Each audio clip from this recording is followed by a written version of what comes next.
Actually, I came across some holy stuff today. You know how we were enjoying discussing Lourdes and everything else? Yes.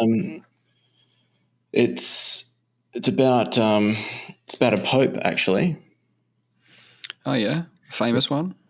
Well, I'd never heard of him, right? But I was a little bit curious. It was a BBC article that said the headline is 33-day smiling Pope John Paul I beatified at the Vatican.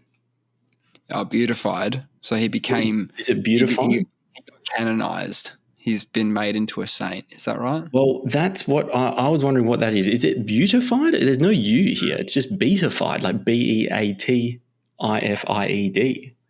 Yeah, I don't know. I've never had it read out to me, I guess, but... No, I'm going to say beatified. Oh, he's been beatified. It's been beatified, right? So I don't know. It may be beautified, but the beautified sounds so like glamorous. I don't know. Is that the step before getting canonized and becoming a saint, or is it one and the same?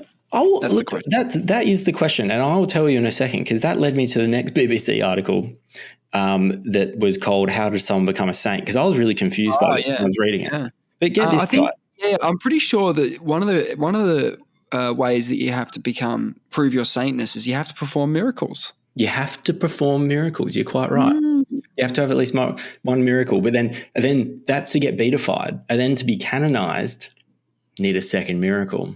Oh, 2 miracles. You need 2 miracles. Is it a miracle while alive and a miracle after life, or is it 2 miracles at any time?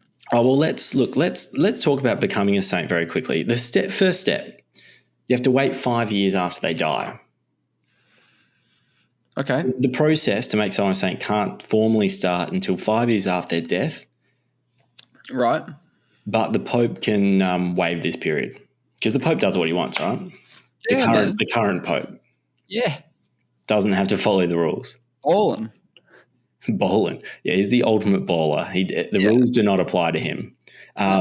It says John Paul II dispensed with the 5-year period for Mother Teresa and beginning the process in 99, 2 years after her death. Wow. She was fast-tracked. She was fast-tracked. And I mentioned her in the last episode in passing. Yes. I'd heard some horrible things about her. I don't know if they're true. We probably have to look into that, but put that in the to run to ground pile for another day. Yeah, yeah. So that's the first thing. You have to wait a period of time.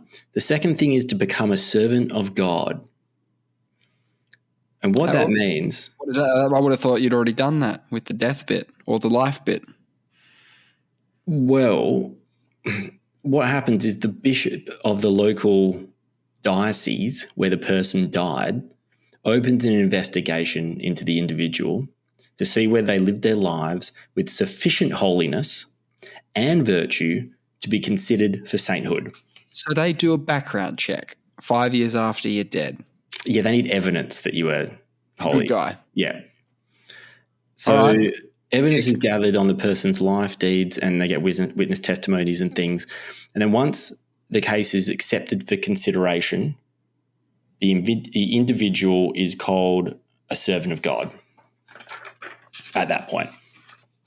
Step 2 completed. After the background check's done, you're a servant of God. Yeah, after they clear them. Good. Okay, but you can't just be a servant of God. Step 3, show proof of a life of heroic virtue. Show proof? You got to prove this shit. The Congregation for the Causes of Saints scrutinizes the evidence of the candidate's holiness, work, and signs that people have been drawn to prayer through their example. Oh, okay. So that's now a qualification as well. You have to draw people in to pray, to prayer. Okay. And then if the Pope decides the person lived a life of heroic virtue, yes, they're called venerable. And that's step 3. You have to become venerable. So step 2, what was that?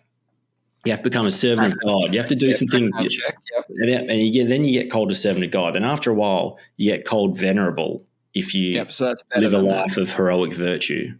Yep. Sounds like all just wanky terminology to me. Well, when you're canonizing someone, got to make sure you're canonizing the right person, don't you? That's true. You do have to do some background checks, maybe a verification of identity. Yep. Maybe that should be a new one. Maybe it should be 100 points of ID. 100 points. That should be step one. Step one. Is the person who they say they are. Yeah. Step 4, verified miracles. Oh, okay. So you've done all that. You're venerable. Now we're ready for the miracles. All right. Good. Venerable. Now, to reach the stage of beatification, yes, a miracle needs to be attributed to prayers made to the individual after their death.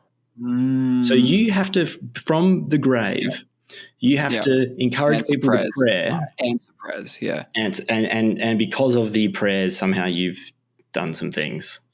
So so just before you leave them, because you'd come to them maybe in a dream or something, you'd be like, "Hey, it's me. It's Mother Teresa. I totally did the whole thing. I did it. I did it for you. Did that thing. Make sure you tell them it was me. Tell everyone. Tell everyone." So it says the prayers being granted are seen as proof that the individual is already in heaven. Like okay. Because they don't want some Satan spawn to be canonized. They want to make sure that they're in heaven. Can you do miracles from hell? I don't know. I don't know what the rules are, but obviously not. They think that proves you're in heaven. But if you've lived a life of heroic virtue, you're venerable, you're a servant of God. Look, I think we've done enough background check. You're going to heaven. Like there's been a huge mistake. There's been a huge mistake if not. What do you mean? I'm venerable. It says here on this piece of paper, venerable. So what constitutes a miracle then? What was John Paul I's miracle? I will tell you. So incidents need to be verified by evidence before they are accepted as miracles. I like it. Evidence. And for example, I'll talk about John Paul I, but it says here that in the case of John Paul II, Vatican experts examined the medical evidence for an allegedly miraculous cure from Parkinson's disease of a 49-year-old French nun, Sister Mary Simon Pierre Normand. And she was praying to Pope John I, who was verified to be in heaven at the time. Yes, he was venerable. So she was praying to him after his death. Then her sudden cure had no logical medical explanation, the Vatican says. Wow. And then after beatification, that means you've been beatified. Yeah, and then the candidate is given the title blessed. Blessed. Blessed. It's a cool title. Full title. So you go venerable. So you go servant of God. Yeah. Venerable when you've done enough heroic virtue. Yeah. No, first you go dead. You go dead. You go dead. You got to die. Dead. Background check. Venerable. Miracle 1. Beatified. And then you're blessed. Yeah. But there's a loophole. There's always a loophole. What do you mean there's a loophole? You can get in without having a miracle? You can be beatified without doing a miracle. What? If you die for your faith. If you're a martyr.